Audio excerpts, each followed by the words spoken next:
good morning, good afternoon, or even good evening, wherever you are based. Um,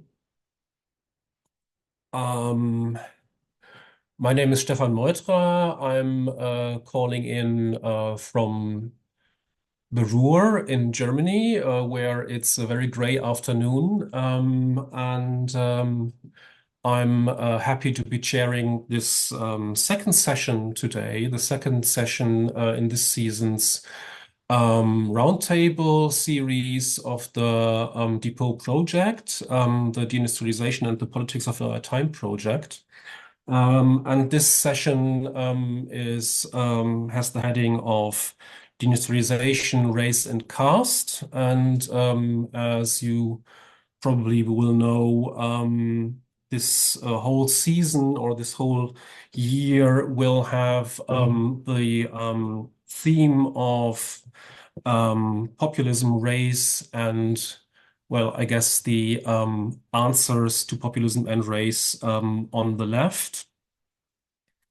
Um, I guess in many ways, thinking about the role of populism and especially of racialization within the process of deindustrialization and restructuring has been part and parcel of the Depot project from the start. But given the recent political developments, not just in the US, but also elsewhere in the world, I guess we are all reminded that we continue our reflections on the role of race and racialization within deindustrialization studies. And also in keeping with the formats of discussions and debate within the Depot project, I hope that this session will give us the opportunity to reflect on concepts and ideas, and to broaden our perspectives a bit within deindustrialization studies. Thinking about caste as it's part of the title of our session today gives us a bit of variation to the usual class, maybe. But I think we will talk about a lot about class as well. We have, having said that, we want to broaden the perspective. I guess in many ways, our today's program has quite a focus on North America, on the US, and Canada. But we also have views from especially South Asia and Southeast Asian communities, from Latin communities as well.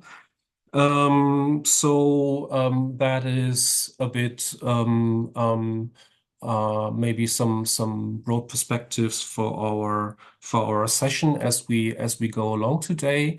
We have five very interesting papers or short presentations. As usual, it will be short presentations. We have decided beforehand that we are one paper shorter than we actually thought, that all speakers would have 1 minute more, not just 7, but 8 minutes. I hope it will be a good and enjoyable discussion and debate for everyone. We start with the Indian case study. The first speaker is Bharat Sundararajan. He is based at the University of St. Andrews in Scotland.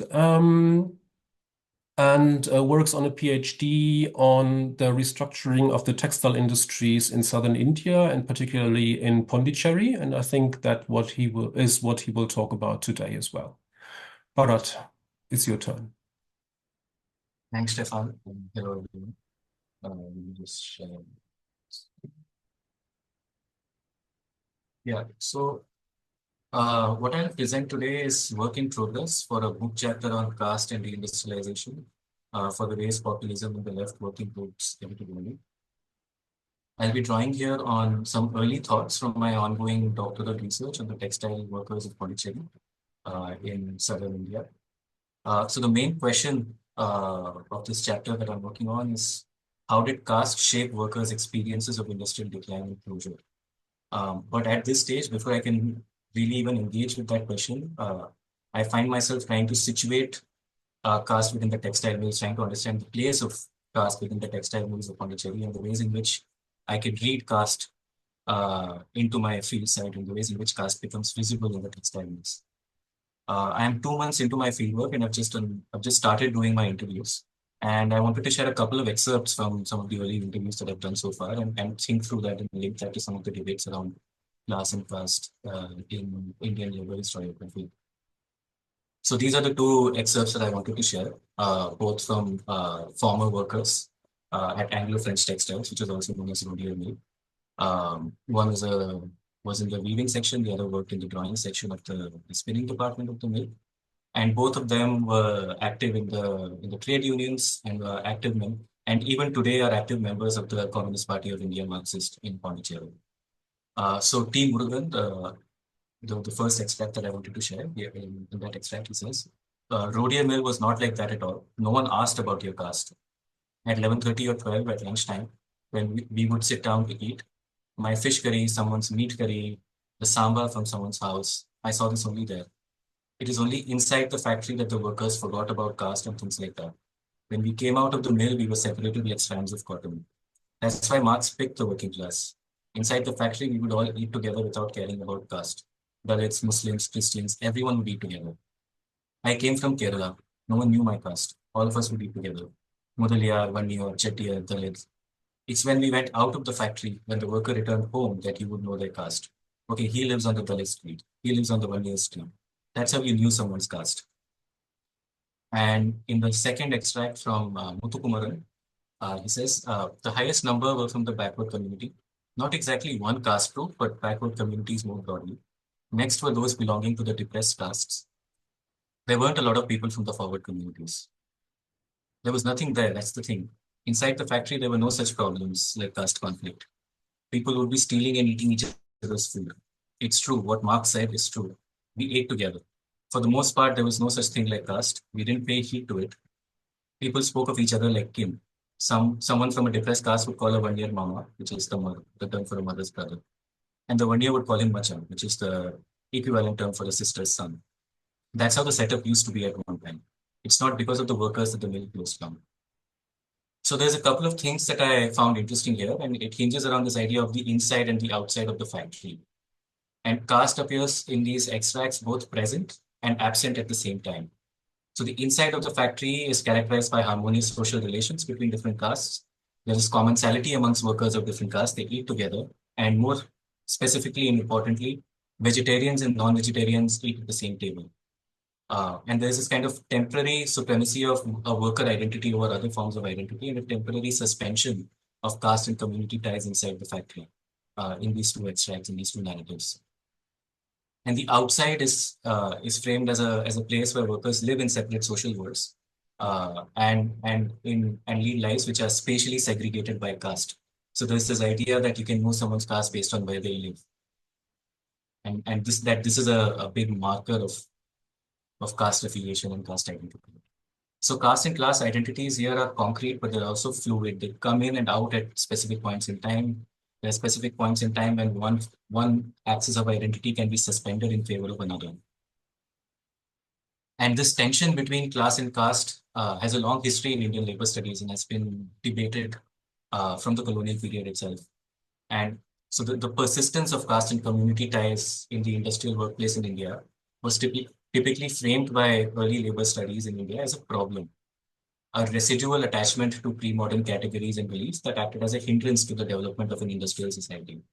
And even for the Marxists, the persistence of caste and community ties was a hindrance to the formation of class consciousness and therefore to class struggle.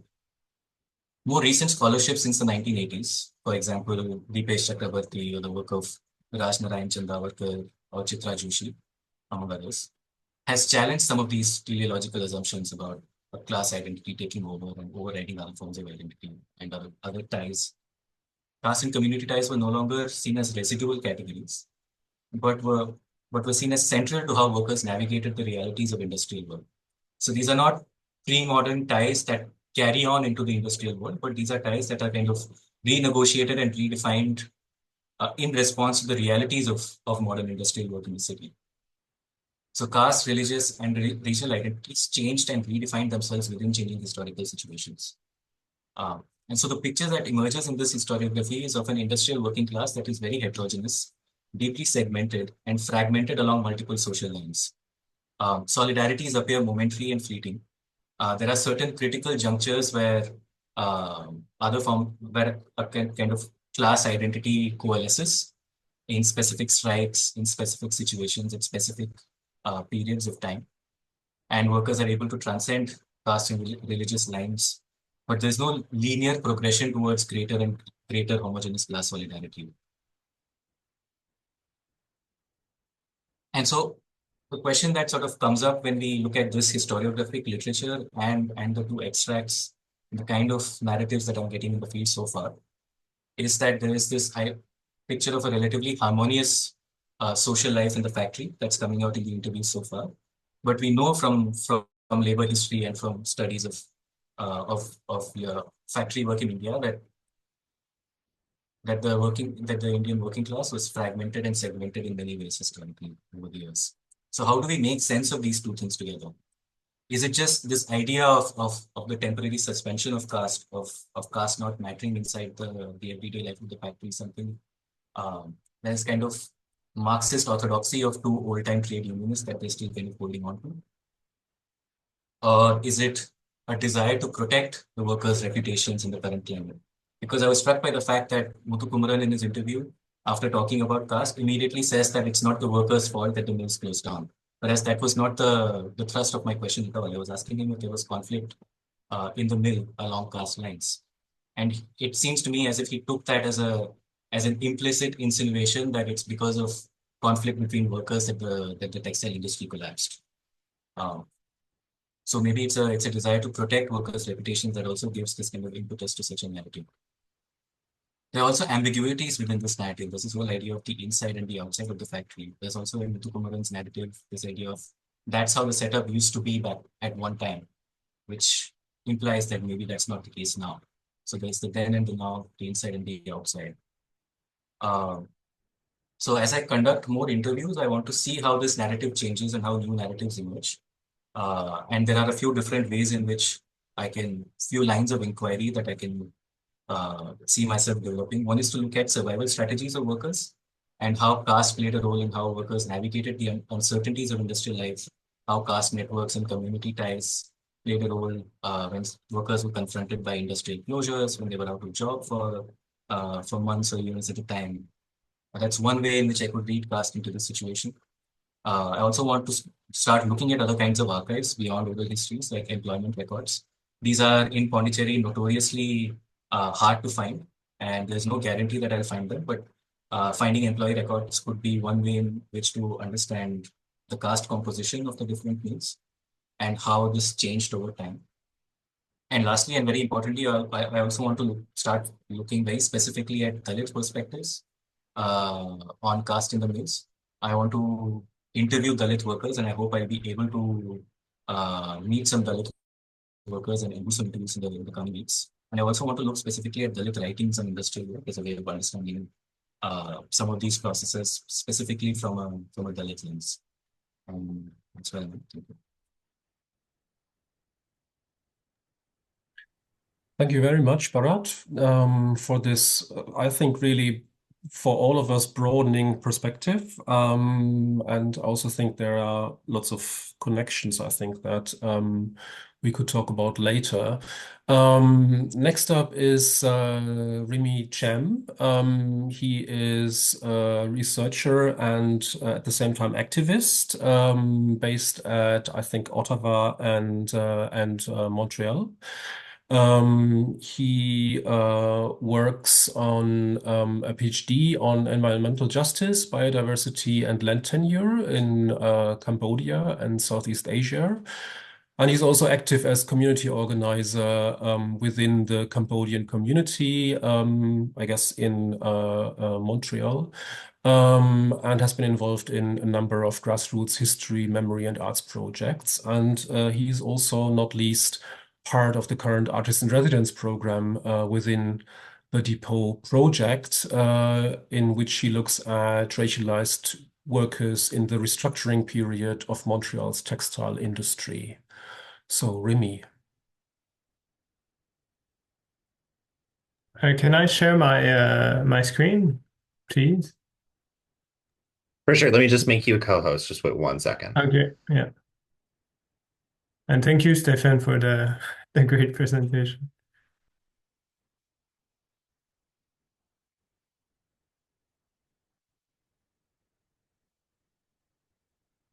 It's not letting me. Give me a moment. Apologies, folks. Ah, there we go. Make co-host. Okay, do you want to give it a shot now? Yeah.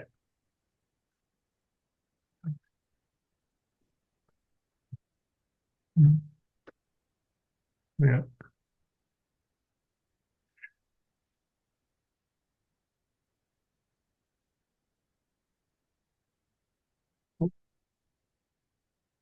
Yeah.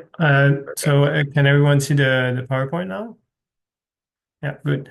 Yes, as Stefan said, I'm the artist in residency with Paul Tom, who's like more, I would say, the artistic side of the project, and I'm more the research side of the project. Labor is not like my core focus. This is more something that I've been doing on the side as part of my community engagement within Southeast Asian refugees communities here in Montreal. So as Stefan said, the work essentially centers around the experience of deindustrialization and restructuring in the textile sector, especially from the perspective of racialized women since the 70s. So essentially for today, I'll just do a very quick presentation of what are the sort of hints that are guiding us starting our work with Paul. So in Canada, there's this idea that the social ascension is available to everyone regardless of their immigration status, initial class, etc., and that prosperity is available to everyone if one's work hard enough to get it. In the case of of the Asian communities that are concerned within our project, like this discourse is very present. For example, here we have the text of a designation that sort of highlights the arrival of Southeast Asian refugees in Canada. So it says, through their own perseverance, Vietnamese refugees contributed to Canada's economic and cultural prosperity. So the project kinds of not build, but follows or on the critique of that kind of discourse that is quite mainstream. In the 70s, 80s, the Montreal industrial textile industry has known many changes and restructuring. So in the late 60s, textile industry was providing almost 60% of all employment in Canada, and this has significantly reduced in the following decades with trade liberalization, the effects also being the desyndicalization of the sector, production also moving from piece from what we say like production à la pièce now. Products being provided like one piece bought by a piece, which changes the production quite significantly, and also a significant shift being also home working.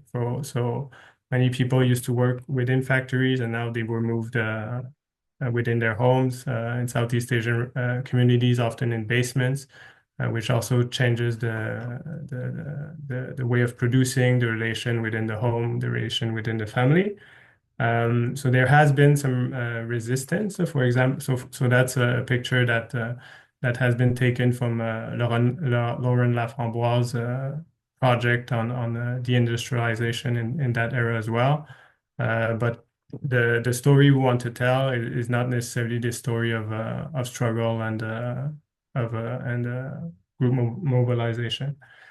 So what we see, what we're most interested in that project is the work that like many of our mothers, aunts, and grandmothers got involved into. So in that case, sort of balances the kind of discourses I presented initially on social ascension, like many informal conversations, because we haven't really started the actual interviews, sort of show a relatively strong, like I'd say, bitterness or deception relative to their involvement and work within that sector because of the difficult work conditions, how it was difficult to manage both the family doing the work 10 hours 10 hours a day. So this, for example, is an interview that a friend did. So what he was writing is, this was my aunt's routine: sewing, cooking, sewing, cleaning, sewing, sleeping. And that's also the experience of Paul's mother. So he has a direct experience of that of the impact of restructuring and deindustrialization within his own family. So this also brings, like, the personal experience also brings in within that art project. So Paul is at the core a filmmaker, but more recently he has worked on the graphic novel. So this is his latest, called Seul, or Alone, which follows unaccompanied migrants, asylum seekers. So he sort of wanted to go back to stories that were closer to him. So that's what we were trying to put together as part of a graphic novel. And the final output will be not the graphic novel in itself, but just a storyboard.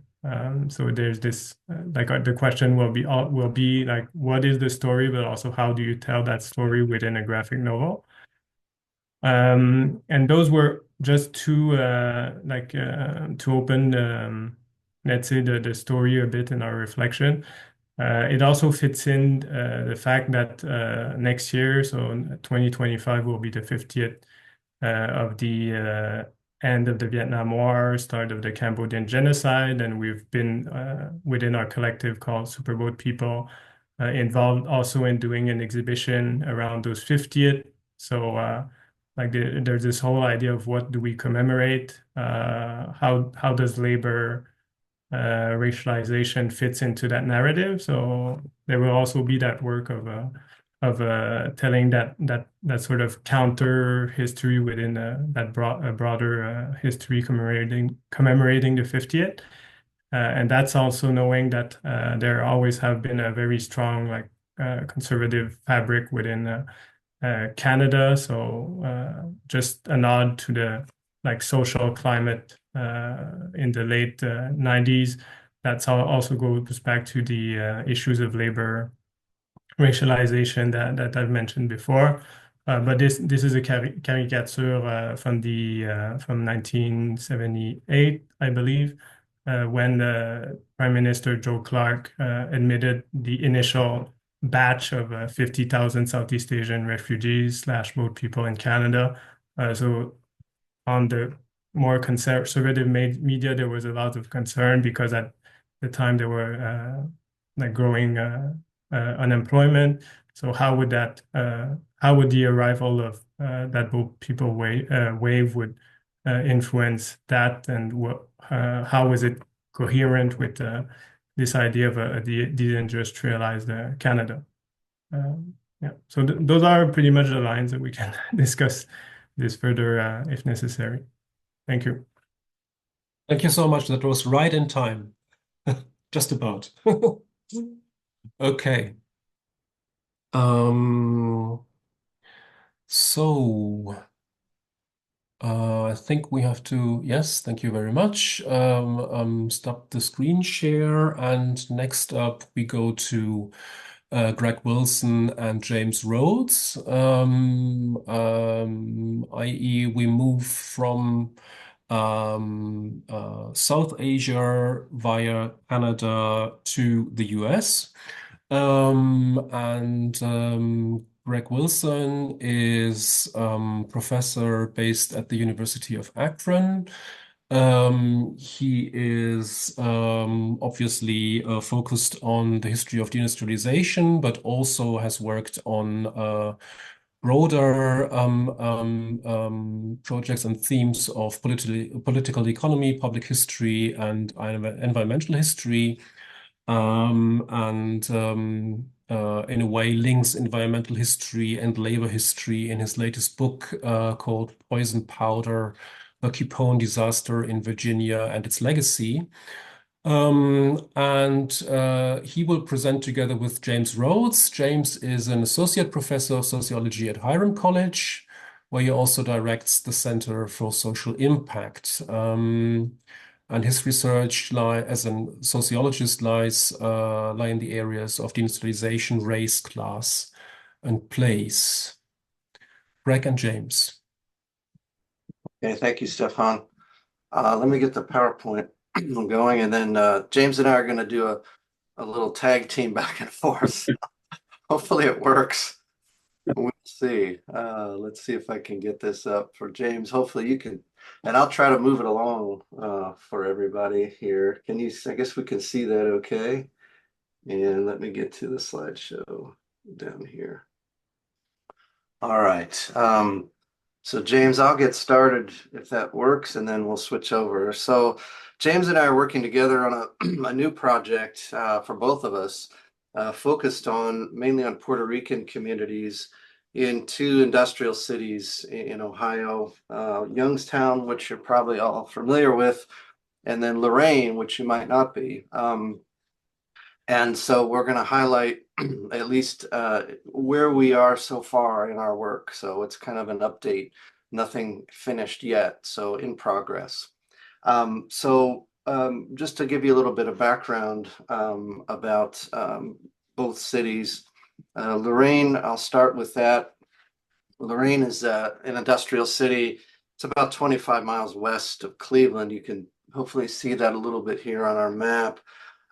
Lorain today has about 65,000 people, so it's not a very big place, but even at its height, it was about 75 to 78,000 people. So it has been an industrial city. The two main industries in Lorain were the steel industry, specifically a division of U.S. Steel, and then a Ford Motor Company auto plant, both of which have now been either moved or have stopped production. So the Ford plant ended production in 2005, and it shifted production to a city near Cleveland called Avon Lake and took the jobs there. And then with U.S. Steel, that facility wound down just about in 2020 when the last workers were let go. At their peak in Lorain, the Ford plant had about 7,500 workers in the 1970s, 1980s. And then the National Steel plant had around 11,000 workers. So as you might expect, the challenges for the city dealing with the violence of both of those closures has been tremendous. The trauma continues.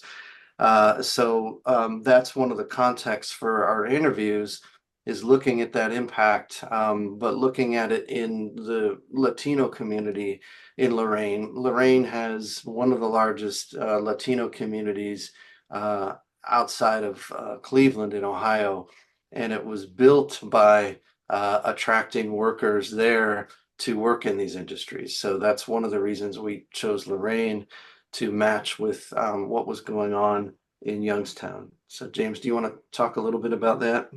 Yeah, as Greg said, Youngstown's probably slightly sort of more well known within the deindustrialization literature than Lorraine, but we did find some interesting connections too. So interestingly, Lorraine is about 100 miles from Youngstown, but quite a few of the sort of pioneer Puerto Rican migrants that ended up in Youngstown actually began in Lorraine.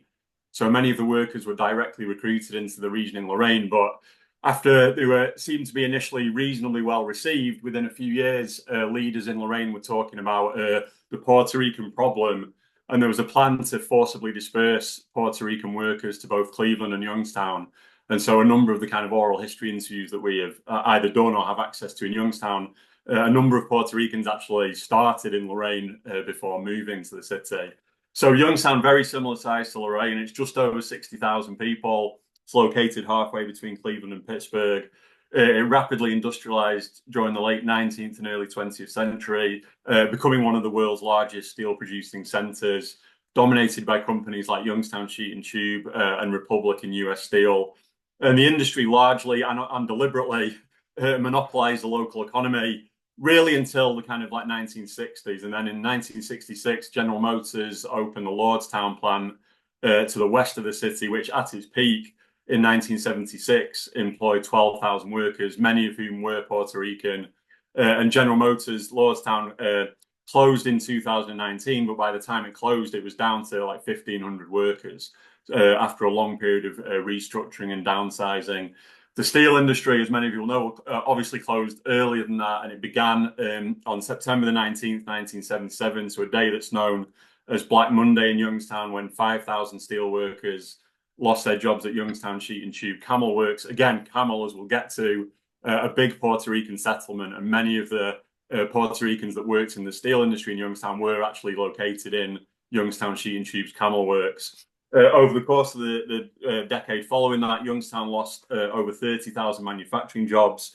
And borrowing from Sherry's excellent book, in the 5 years after Black Monday, the working classes of Youngstown lost $1.3 billion annually in manufacturing wages. And throughout the 1980s, unemployment exceeded 10%.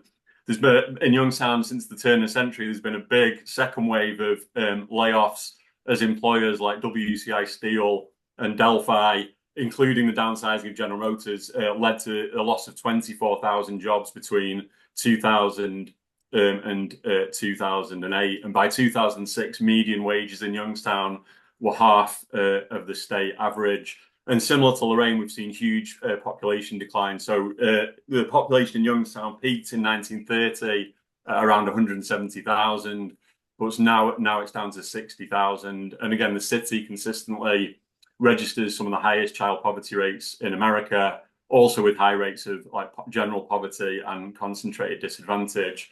And I was going to move on to, we found a couple of sort of theoretical frameworks kind of quite useful for making sense of the Puerto Rican experience. So something which we kind of sort of found through our research is that the way Puerto Ricans were impacted by deindustrialization was heavily shaped by the way in which they were folded into the structures of like post-war capitalism. And William Velez argues that rather than following a sort of linear path of assimilation, a more effective model for making sense of the Puerto Rican experience is what's called a racialized place inequality model.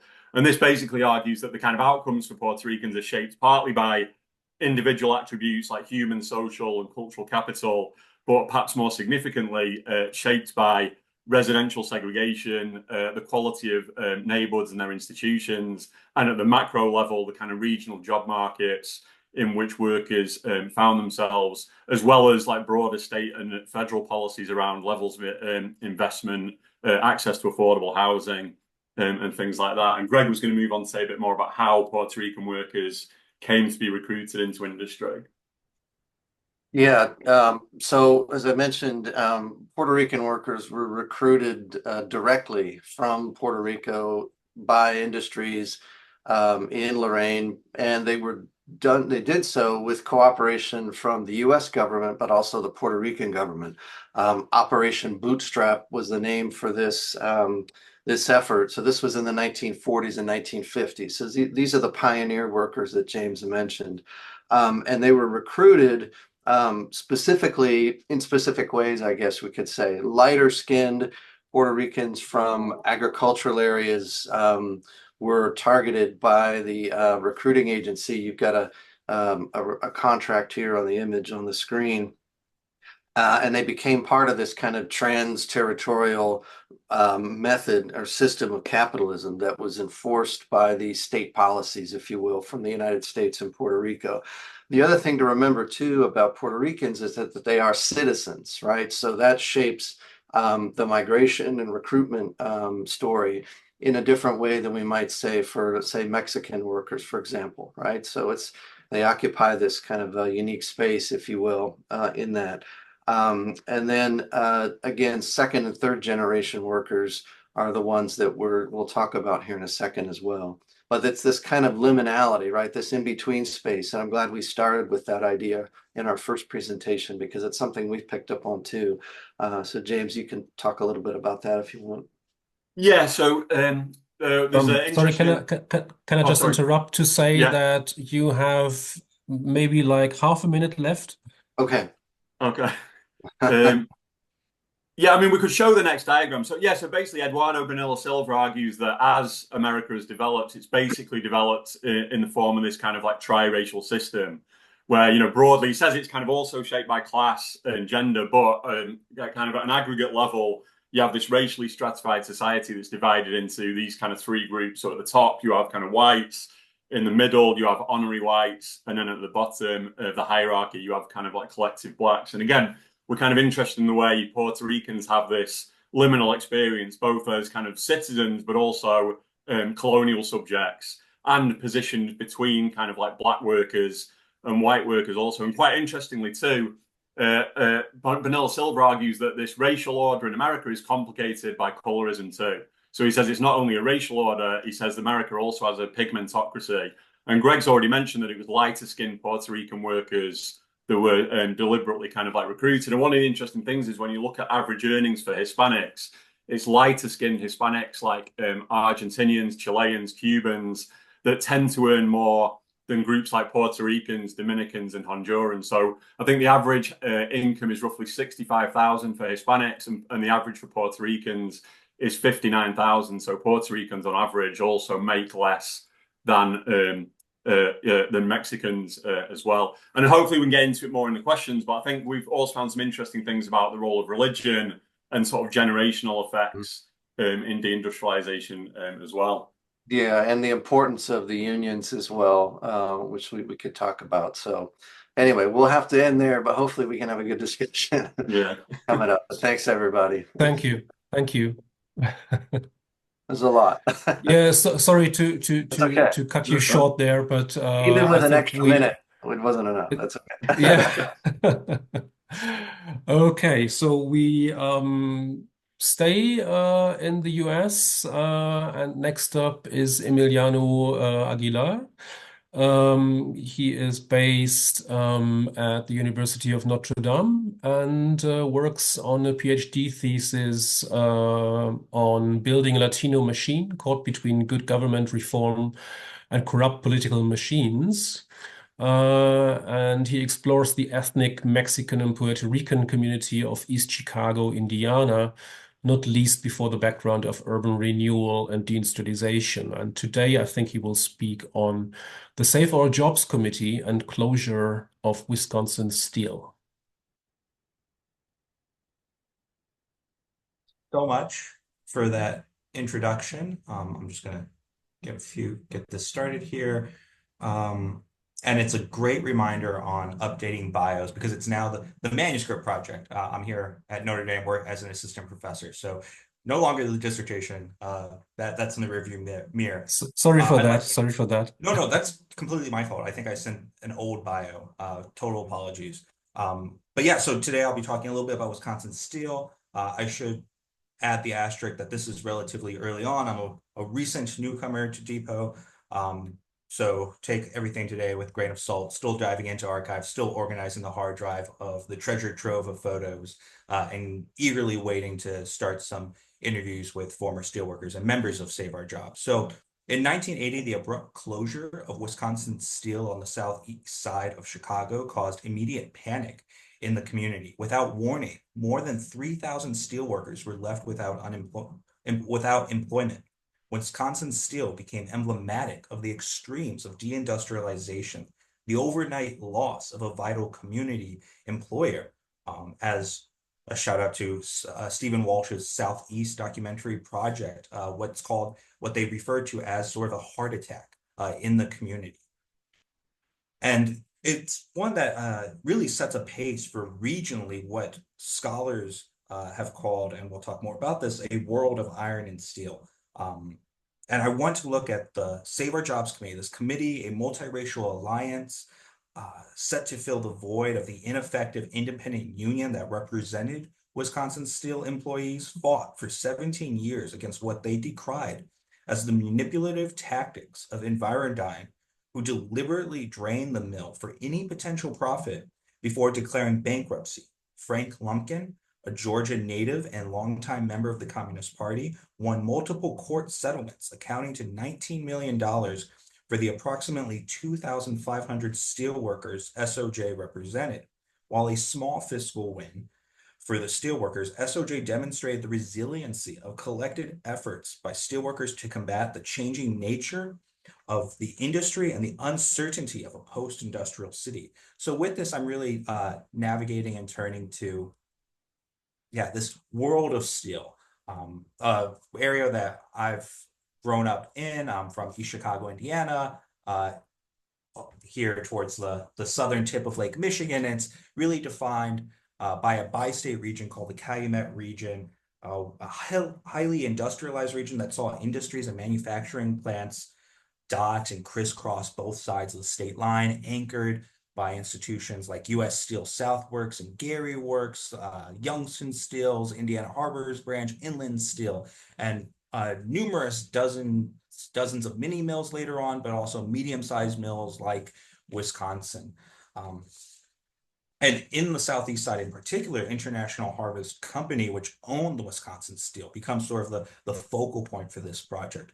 They respond in the 1970s to new and into the 1980s, respond to new regulatory standards and the potential for monetary fines by hiring consultants to sort of assess their situation. And these consultations presented the executives with an unthinkable sum of $100 million to reach compliance, to update the facility's efficiency and operate for the next 5 years. So they go about this process now of trying to sell the company, which they do on August 2nd, 1977 to Environdyne for $65 million. However, in 1980, Wisconsin Steel began to desperately try to stave off bankruptcy, announcing that in 1979 alone, the company lost $44 million. That year, the mill will shutter, becoming a foreboding sign of further troubles. And it becomes a fascination with the community. Newspapers like Chicago Tribune, but also Calumet Daily, steelworker publications within the mill by the company are really fascinated in thinking about Wisconsin Steel's closure and what this bodes for a regional steel industry. An economy that even though relatively new compared to facilities out east, in 1920 is the steel producing capital region. It outshines Pittsburgh, it eclipsed Pittsburgh. And with the deindustrialization numbers alone, I mean, in the 1980s, approximately 35,000 mill jobs are lost in the southeast side and an estimated 55,000 on the northwest Indiana side of this region. Nationally, I mean, the number in 1981, 1982 is about 100,000. So to think that within a decade, so many of these jobs within this heavily metropolitan, heavily industrialized region becomes the focal point for policy experts who start to question, how do you sustain a high wage, technologically modern industry? But often in these policy disputes, they lose the workers themselves, workers who, like at Wisconsin Steel, lose numerous benefits, an estimated 29.2 million in benefits, hospitalization, severance pay, early retirement provisions, vacation pay, unemployment benefits are gone when the mill closes. And residents and politicians, like two of the folks we see here, are really forced to try and rectify what does this mean then for organizing workers and developing through the mill. So just a few quick thoughts on these two gentlemen, some of the stuff I found, and I will I'll wrap here. On the left is Leonard Tony Roque, who's the Latino leader of the Progressive Steel Workers Union, the company union at Wisconsin Steel, who's heavily criticized for being sort of an absentee leader. But more importantly, in his first term, is called out for sort of once upon arguing that there will be no more sweetheart deals with Wisconsin Steel, staves off then the culpability of the purchaser when Wisconsin Steel is bought by Environdyne, and sort of becomes very criticized for this deal of waiving their benefits in the sake of contract negotiations during a moment of very much uncertainty. On the right here is Frank Lumpkin, who I mentioned about in the beginning, who organizes with a few other gentlemen here a effort, Florencio Ortega, Frank Lumpkin, Felix Velasquez, John Randall, to try and save or try to save first the mill and reopen the mill, but then later a decades-long fight to restore benefits to these steelworkers. They lead at first, it's approximately 500 members. Florencio Ortega takes $1,000 from his personal savings to help get them started on the ground. They have Miriam Balanoff, who's a Illinois House rep, donates a building for them nearby the mill grounds to operate out of, which they do day and night, organizing marches, strikes, setting up meetings, developing their own newspaper, right, to spread around through the community to try and add who is at fault here and how steelworkers can organize and begin to push for saving both the mill, their jobs, and the community. There's also some really neat threads here in criticizing President Jimmy Carter at the time. They're calling out Carter's willingness to assist Cuban migrants fleeing Cuba over protecting and saving Wisconsin steelworkers now left in unemployment lines. They organize things like food pantries, as well as trips to International Harvesters headquarters, Springfield, Illinois, the state's capital, and Washington, D.C. to demand that politicians do something. Even floating the idea of a Southeast Chicago Steel Authority, similar to the Tennessee Valley Authority. And heavily, so much of this in memory has been remembered as a Frank Lumpkin produced effort, overwhelmingly led by this African-American steelworker. And part of the thing that I'm really trying to push for is this uncovering that Save Our Jobs is one half of the equation, with Trabajadores de Wisconsin Steel, a Latino organization made up of predominantly Mexican steelworkers in the community who arrive in the 1920s through 1960s, that become involved as well. And it reflects in the materials that Save Our Jobs puts through. They're thinking about this regionally. Greg and James, you'll notice on this right one, right? Like they're even they're articulating Youngstown as a way of like wanting to make sure that Southeast Chicago does not become another Youngstown, Ohio, right? And they're really steelworkers that are thinking about this both regionally and nationally in connection with what they're seeing as a very precarious moment of uncertainty. And a lot of the organizing relies on turning to wanting to include Latino steelworkers themselves. From my count of the 3,200 at Wisconsin, are about 1,200 to 1,400 of the workers at this time. So it's been really fun diving back into archive on something new. I'm really looking forward to some of the interviews that I will be setting up for in the spring, thanks to the Steelworker Organization of Active Retirees, and very grateful to be contributing to this. So thank you so much. Thank you, Emiliano. Thanks a lot. Right. So our last presentation is by Sherry Linkon. Sherry is a professor of English writing and American Studies at Georgetown University, and before that she was co-director of the Center for Working Class Studies at Youngstown State University.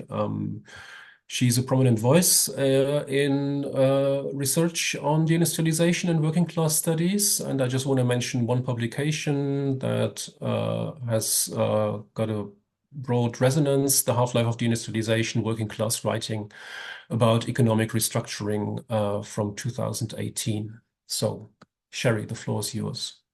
Thanks, Stefan. Thank you, everybody. I don't have a PowerPoint, so you just have to look at me while I talk to you. Sorry about that.